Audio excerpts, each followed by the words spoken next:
合唱。Namo Amida Butsu. Namo Amida Butsu. Namo Amida Butsu. Namo Amida Butsu. Namo Amida Butsu. Namo Amida Butsu. Namo Amida Butsu.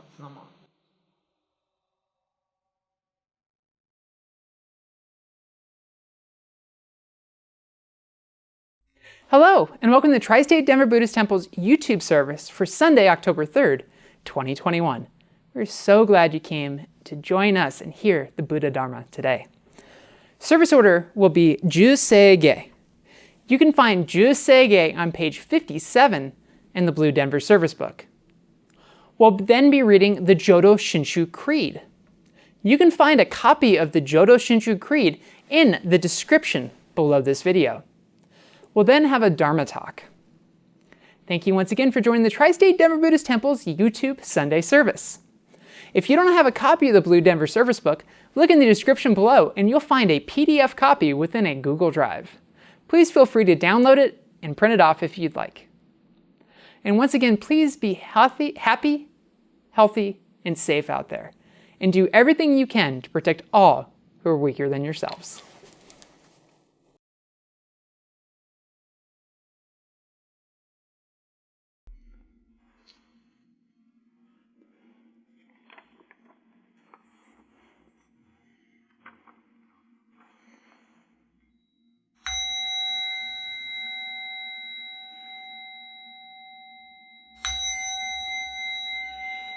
Gagon chosengan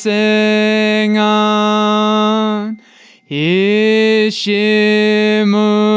jodo shingan fumanzok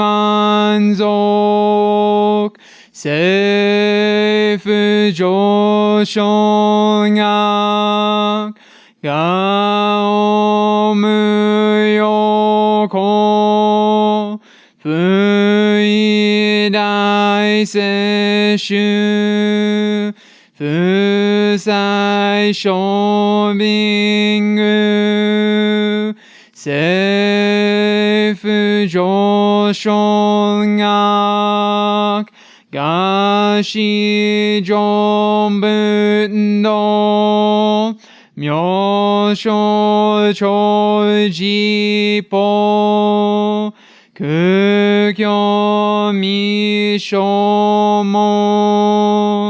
seifu joshongak ryokujin shonen joe shubonyo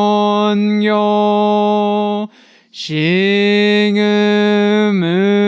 jodo Isho tenin shi Jinriki endai ko Fusho musaido Shoujo sankumyo Kosai shuyakunan Kaihi chiegen Meshi konmoan Hesoku shoakudo Tsudan zen shumon Koso jomanzok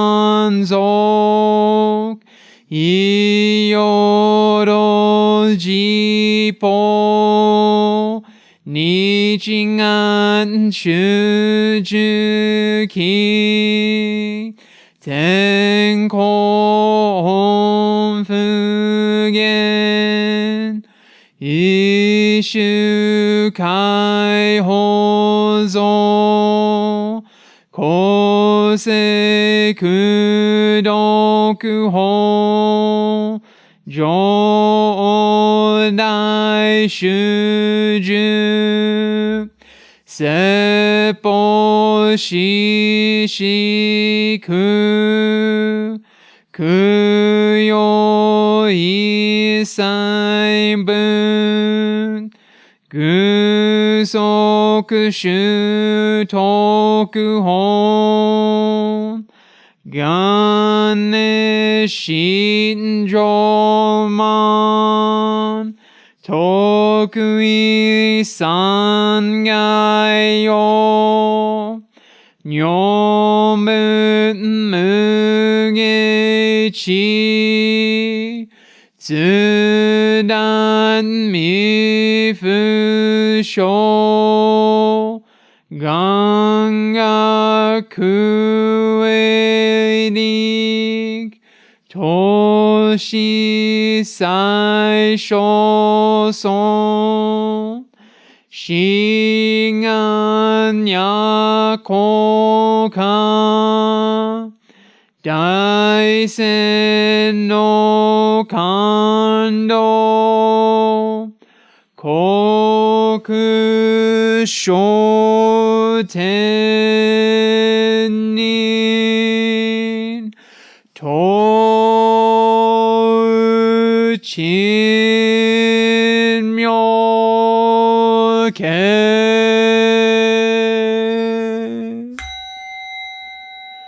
Namo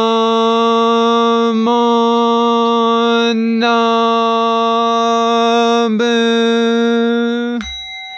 Namo Nabu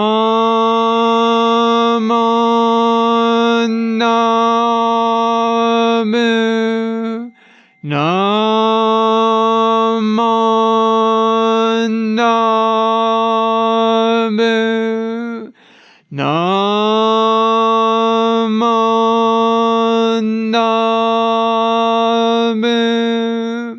Namo Nabu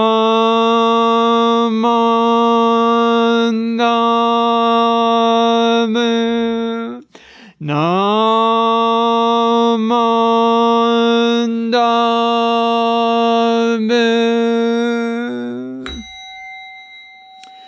Ganishiku Doku Byondo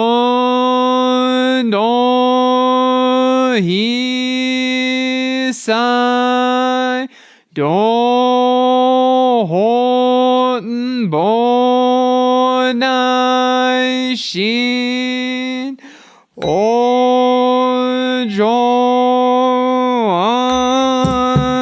Rako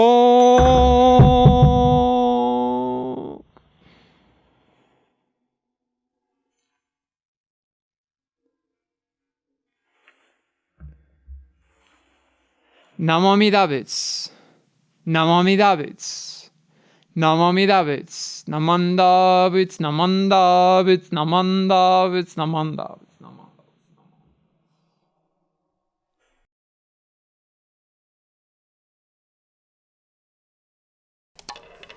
Please join me in Gassho for a reading of the Jodo Shinshu Creed. I put my trust in the vow of Amida Buddha. Reciting Namo Amida Butsu, let us live life to the utmost with strength and joy. I look to the light of Amida Buddha. Constantly reflecting upon myself, let us strive to live a life of gratitude. I shall follow the teachings of Amida Buddha. Awakening to the right path, let us share the true Dharma with others. I rejoice in the compassion of Amida Buddha.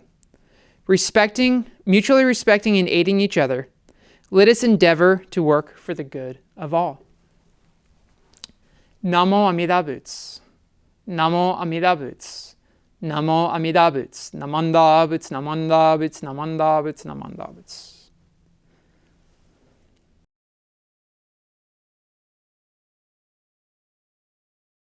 Hello, welcome to the Dharma Talk for this YouTube service. Please join me in Gassho as I read from the Shouzo Matsu Wasan, the hymns on the Dharma ages.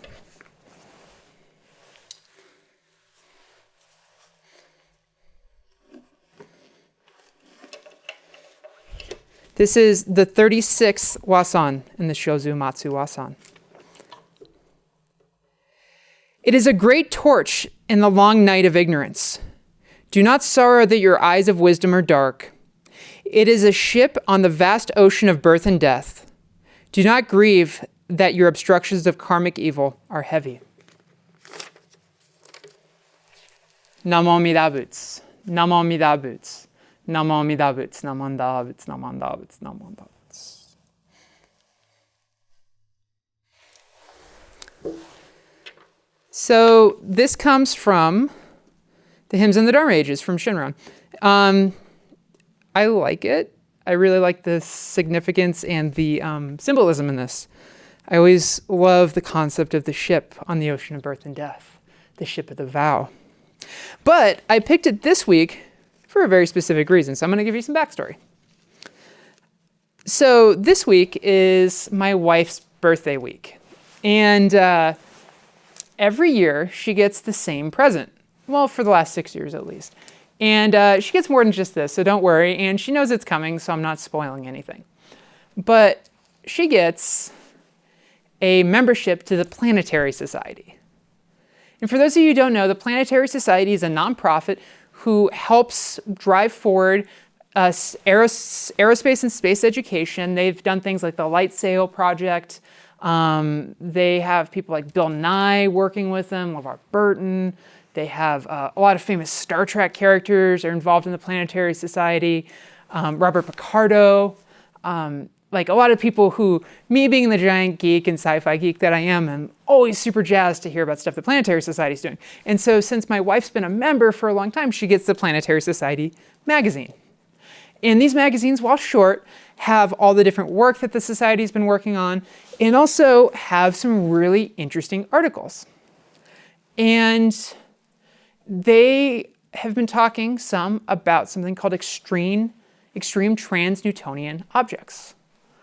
And that kind of caught my interest. So I was like, how is this Buddhist?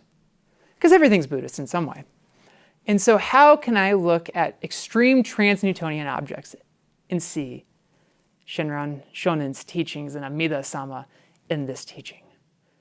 How can I see and find the Nembutsu? And so, in a journey through my collected works of Shinran, I found this 36th Shozumatsu Wasan. Do not grieve that the obstructions of your karmic evil are heavy. It is a great torch in the long night of ignorance. Obviously, these lines are not in order, but it's how I thought about it. It's a great torch in the long night of ignorance. When we look up to the sky and see all the different stars in this deep, dark blackness, we're like, we can only see and comprehend what we know and what we're aware of. However, there's so much more out there than we actually know. It's why we have things like the new James Webb Space Telescope going up there. We've got extrasolar planetary hunters, all these things up in space, and we're trying to learn more about the stuff we don't see. And one of the ways that we can learn about celestial bodies, including these extreme trans-Neptunian objects, are by seeing how gravity affects each other.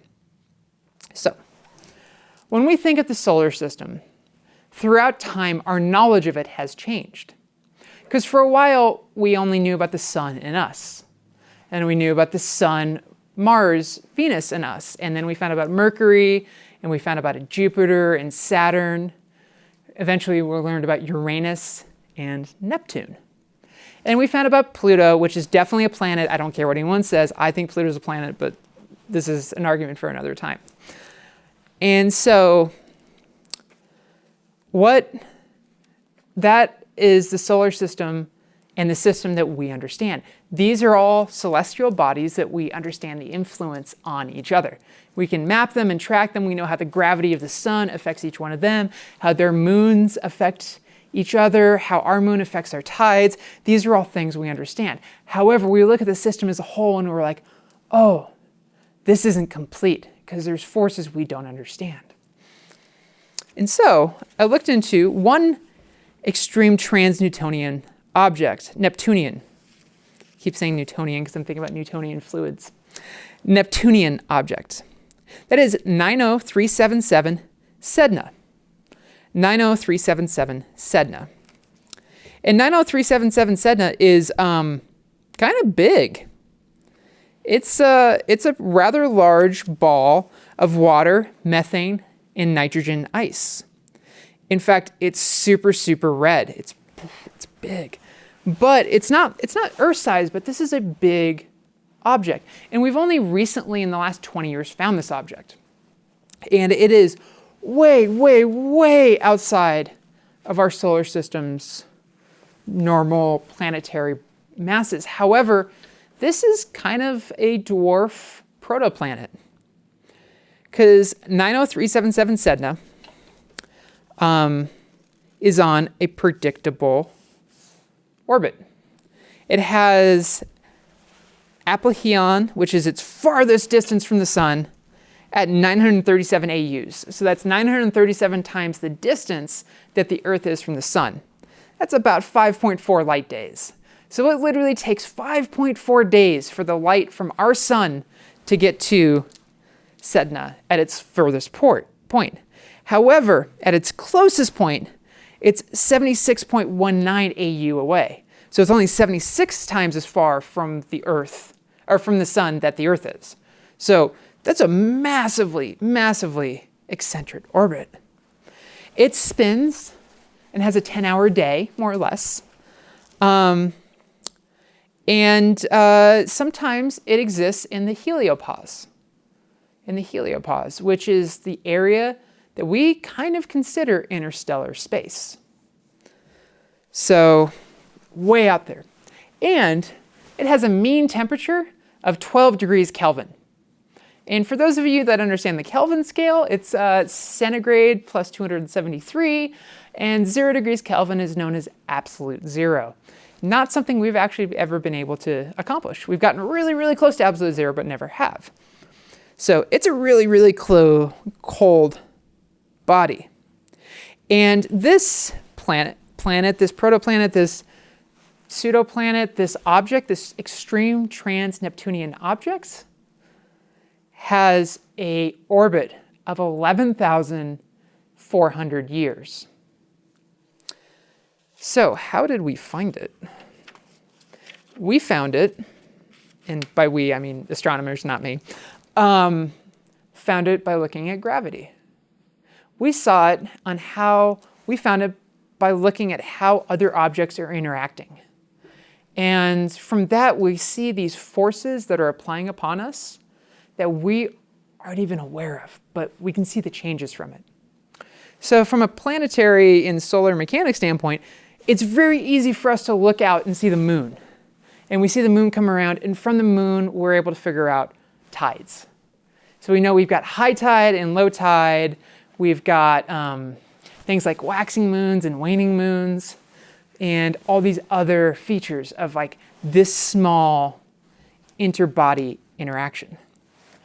And we know that the Earth, because it's big enough, has cleared its orbit, and so the Earth can most of the time go around and there's not junk in the way. And we know that, like, how gravities work for that and everything else, and like that's what makes Earth a planet. And so I think in a lot of ways this is Buddhist. Because we look at here, it says, do not grieve that your obstructions of karmic evil are heavy. We often know the causes and conditions which are causing things in our lives. The ones that are easy to be seen. Like, I know I make decisions based upon my love for my wife. And I know that I make decisions based upon interactions between friends and family and everything else. So like these forces act on me and I act accordingly. This is cause and effect. And so when we see all these things around us and see that aspect, that is the karmic Buddha we know.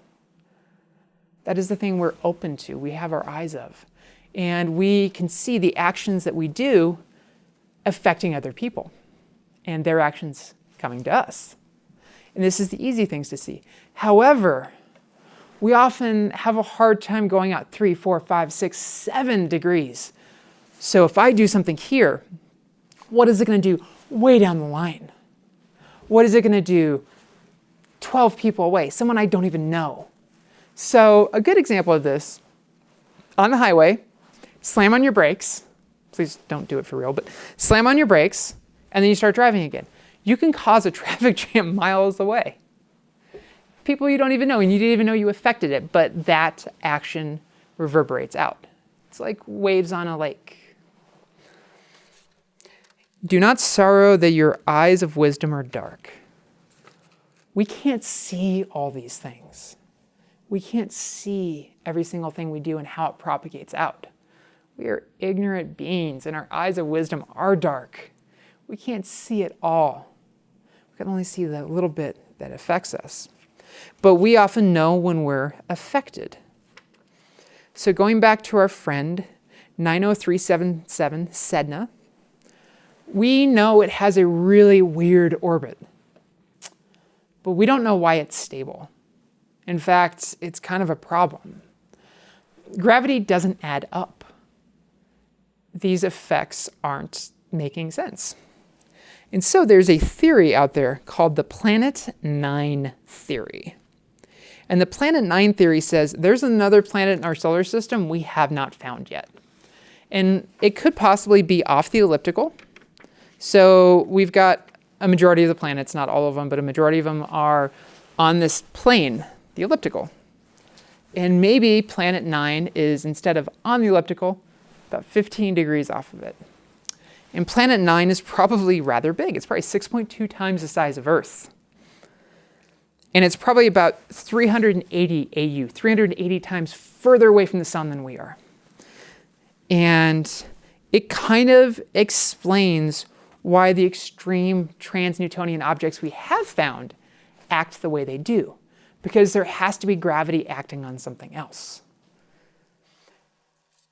And so this possibly, maybe not certainly, but this is what we think causes these stable orbits of these celestial bodies way, way, way, way out past the Oort cloud even. And so this is an action noticed but unseen and unsourced. This is something acting upon other things that we know the action is happening, but we don't know how, why, or where from. This is a great example of how our eyes of wisdom are dark. We see actions acting upon us, but we don't know why. We see things propagating up through history and affecting us, but we don't know why, who, or whatever. We don't know who invented striped lines on the highway. I mean, you could probably Wikipedia it and figure it out. But right in this moment, I bet most of you don't know who invented the striped line on the highway.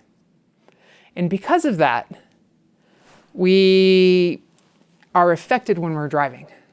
We know it's okay to pass, but we don't, and so that action comes to us and the effects come to us, but we don't know where it comes from. And our actions will propagate out through time and be like that for someone else. Our eyes of wisdom are dark. We don't know how our actions will propagate. And because of that, we also know that we are not the being to liberate ourselves. We are limited. But it's okay. It's so okay. Because the first line of this wasan, it is a great torch in the long night of ignorance.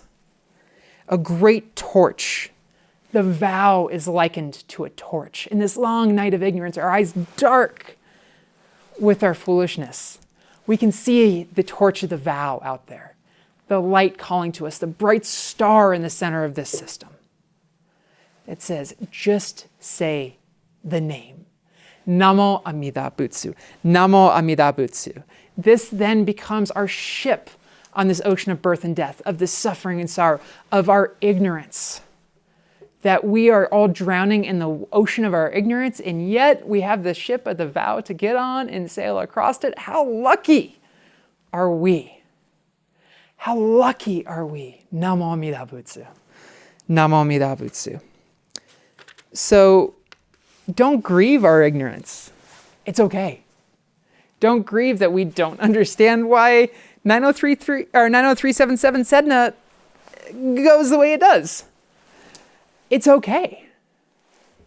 Because we have the vow. We have the vow. We have the Namo Amida Butsu.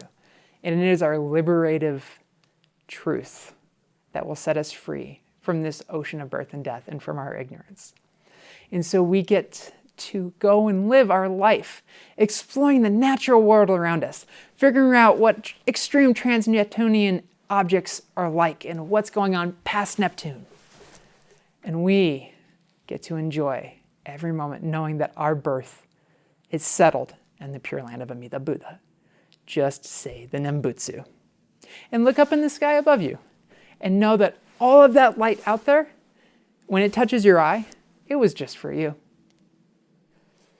Please join me in Gassho as I read once again from the Hymns of the Dharma Ages, Shouzo Matsu Wasan. It is a great torch in the long night of ignorance. Do not sorrow that your eyes of wisdom are dark. It is a ship on the vast ocean of birth and death. Do not grieve that your obstructions of karmic evil are heavy.